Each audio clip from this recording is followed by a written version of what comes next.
జై శ్రీమన్నారాయణ. ఈరోజు శ్రీమాన్ తేకం గోపాలాచార్య స్వామి వారి తిరునక్షత్రం. ఆ సందర్భంగా వారి ఆచార్య వైభవాన్ని, వారికి మన జిఆర్ స్వాములతో ఉన్నటువంటి సంబంధాన్ని తెలుసుకుందాం. శ్రీరంగసింహగిరిదేశిక పాదసేవ ప్రాప్తాఖిల ద్రవిడ వేద రహస్య జాతం శ్రీ గౌతమాన్వయజమాశ్రిత భాగదేయం గోపాలదేశికమహం ప్రపద్యే. వందే శ్రీభాష్యకారాణం సిద్ధాంతైకపతాకినం శ్రీమన్నారాయణార్యం మిత్రం ఆచార్యదేశికం భజే. గౌతమాన్వయ సంజాతం రంగరాయ తనూభవం తత్ప్రాప్త పంచ సంస్కారం వారాహం మద్గురుం భజే. ఈ విధంగా వారి యొక్క గొప్పతనాన్ని తెలిపేటువంటి శ్లోకాలు ఆయా సందర్భాల్లో పండితుల చేత రచించబడ్డాయి. వీరి జీవిత విశేషాలను రేఖామాత్రంగా తెలుసుకుందాం. తెలికిచెర్ల కందాళ గోపాలాచార్యులు గారు శోభకృతనామ సంవత్సరం ఉత్తరాయణం పుష్యమాసం బహుళ ఏకాదశి తిథినాడు జ్యేష్ఠ నక్షత్రంలో 1903 సంవత్సరం జనవరి 24వ తేదీ నాడు శనివారం నాడు తూర్పుగోదావరి జిల్లా రాజమండ్రికి 18 కిలోమీటర్ల దూరంలో ఉన్న కోరుకొండ అనే గ్రామంలో జన్మించారు. వీరి తల్లి శ్రీమతి సీతమ్మ, తండ్రి శ్రీమాన్ రంగాచార్యులు. వీరికి 3 సంతానము: వరాహాచార్యులు, రంగనాయకమ్మ, తర్వాత చివరి సంతానము వీరు గోపాలాచార్యులు గారు. జన్మించిన కొంతకాలానికే వారికి పితృవియోగం కలిగింది. వీరికి తమ అన్నగారైన వరాహస్వామి 8వ సంవత్సరంలో ఉపనయనం, సమాశ్రయనాలు కావించారు. వీరి విద్యాభ్యాసం 1 నుండి 5వ తరగతి వరకు కోరుకొండలో, 6 నుండి SSLC వరకు రాజమండ్రి, గుంటూరులో తమ పిన్నమ్మల సంరక్షణలో ఆంగ్ల విద్యను అభ్యసించారు. SSLC తరువాత గాంధీ గారి సత్యాగ్రహ ఉద్యమంలో జైలుకు వెళుతున్న తన వరాహస్వామి ఆదేశంతో ఆంగ్ల విద్యకు స్వస్తి చెప్పారు. శ్రీ రామతీర్థంలో ఉన్న సంస్కృత పాఠశాలలో వీరు శబ్దాలు, రఘువంశం, కుమార సంభవం మొదలైన కావ్యాలు అభ్యసించారు. అక్కడే సంస్కృత భాషపై మంచి పట్టు సాధించారు. కోరుకొండలో బ్రహ్మశ్రీ హోత రామశాస్త్రుల గారి దగ్గర నైషధాంత కావ్య అధ్యయనం చేశారు. అదే సమయంలో హిందీ ప్రచారక పరీక్షల్లో ఉత్తీర్ణులయ్యారు. చదువుకుంటూనే హిందీని బోధించేవారు. రాజమండ్రిలో బ్రహ్మశ్రీ చల్లా సూర్యనారాయణ శాస్త్రి గారి దగ్గర న్యాయశాస్త్రం చదివారు.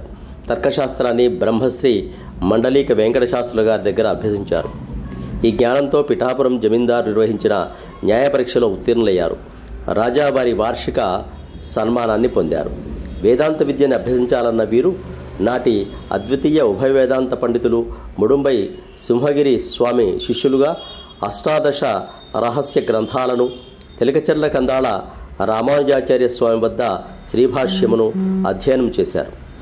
తునిలోని నల్లారి చక్రవర్తుల రంగాచార్యుల వద్ద భగవద్ విషయంను సేవించారు. వీరికి 16వ ఏట తూర్పుగోదావరి జిల్లా అనపర్తి గ్రామ వాస్తవ్యులైన శ్రీ నల్లాని చక్రవర్తుల అప్పలాచార్యులు చూడామణి దంపతుల జ్యేష్ఠపుత్రిక అలివేలు మంగమ్మతో వివాహం జరిగింది. ఈమె ఆదర్శ ధర్మపత్ని.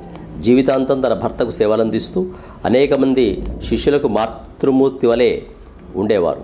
ఆధ్యాత్మిక ప్రవచనాలు చేస్తూ జీవితాన్ని పునీతం చేసుకున్న ఆదర్శ నారీమణి, విదుషీమణి. గోపాలాచార్య వారికి 5 సంతానము. పెద్ద కుమార్తె చూడామణి, 2వ కుమార్తె సీతాదేవి, 3వ సంతానంగా కుమారులు రంగరామానుజాచార్యులు గారు, 4వ సంతానం కుమార్తె గోదాదేవి, 5వ సంతానం రంగనాయకమ్మ. వీరంతా కూడా వారి వారి రంగాల్లో ఇటు ఆధ్యాత్మికంగా అటు సాంప్రదాయిక విద్యలు చదువుతూ లౌకిక విద్యల్లో కూడా ఉత్తీర్ణులై అందరూ ఉపాధ్యాయులుగా రాణించారు. వారి సంప్రదాయాన్ని వారి కుమారులైనటువంటి రంగరామానుజాచార్యులు గారు కొనసాగించారు. గోపాలాచార్యులు గారు రఘుదేవపురంలో సంస్కృత పాఠశాల నిర్వహించారు. తర్వాత 1947వ సంవత్సరం ప్రాంతంలో అన్నవర క్షేత్ర ఆస్థాన విద్వాంసులుగా ధర్మ ప్రచారం చేశారు. గుంటూరు జిల్లా తెనాలి తాలూకాలోని నడిగడ్డపాటంలో శ్రీ శ్రీ త్రిదండి శ్రీమన్నారాయణ రామానుజ జీయర్ స్వామి వారు 1975వ సంవత్సరం జనవరిలో వేదాంత ఆగమ పాఠశాలను స్థాపించారు. దానికి వీరు కులపతిగా ఉన్నారు. అక్కడ చదువుకున్న విద్యార్థులు ఇప్పుడు భారతదేశంలోని ప్రసిద్ధ పుణ్యక్షేత్రాల్లో ఆచార్య పదవులను నిర్వహిస్తున్నారు. అక్కడ చదువుకున్న విద్యార్థుల్లో ఎంతోమంది జీయర్ స్వాములుగా నేడు ఉన్నారు. గోపాలాచార్యులు గారు కోరకొండలో నివసిస్తున్నప్పుడు పెద్ద జీయర్ స్వామి భగవద్ విషయమును వీరి వద్ద అధ్యయనం చేశారు. శ్రీమద్ తిరుమల పురిహళ్ల వెంకటాచార్యులు గారు కూడా వీరి వద్ద సంస్కృత సాహిత్య గ్రంథాలు నేర్చుకున్నారు. వీరు 1951వ సంవత్సరం ప్రాంతంలో మద్రాసందరి గీతాభవన్లో ఒక సంవత్సరం కాలం ఉండి భగవద్గీత ఉపన్యాసాలు ఇచ్చి ఆ భవన నామాన్ని సార్థక్యం చేశారు. గీతాభాష్యాన్ని సైతం బోధించారు. వీరు విశిష్టాద్వైత సిద్ధాంత ప్రచారంలో భాగంగా పండితులకు అధ్యాపకులకు వేసవి శిక్షణా శిబిరాలు ఏర్పాటు చేశారు. నడిగడ్డపాలెంలో ఉన్న వాస్తుశాస్త్రంలో 55 నుండి ప్రథమ శిక్షా శిబిరం ఏర్పాటు చేయబడింది. దాంట్లో వీరు రామానుజ భాష్య తాత్పర్యార్థ చంద్రికా వివరాలు, ప్రథమ షట్కాన్ని, దర్శనాలను, రామాయణ విశేషాలను బోధించారు. వీరు పెద్ద జీయర్ స్వామి కలిసి అనేకమైనటువంటి శ్రీ వైష్ణవ సిద్ధాంత ప్రచారానికి సంబంధించిన కార్యక్రమాలు చేశారు. రామాయణ మహాయజ్ఞాలు నిర్వహించారు. అష్టోత్తర శత రామక్రతువులను నిర్వహించి రామస్తూపాలను కూడా ఏర్పాటు చేశారు. అలాగే బదరీ క్షేత్రంలో అక్కడ వేంచేసి ఉన్నటువంటి బదరీనారాయణుని సన్నిధిలో ఒక క్రతువును నిర్వహించి ఆ అష్టాక్షరి కోటి హవన క్రతువును నిర్వహించారు.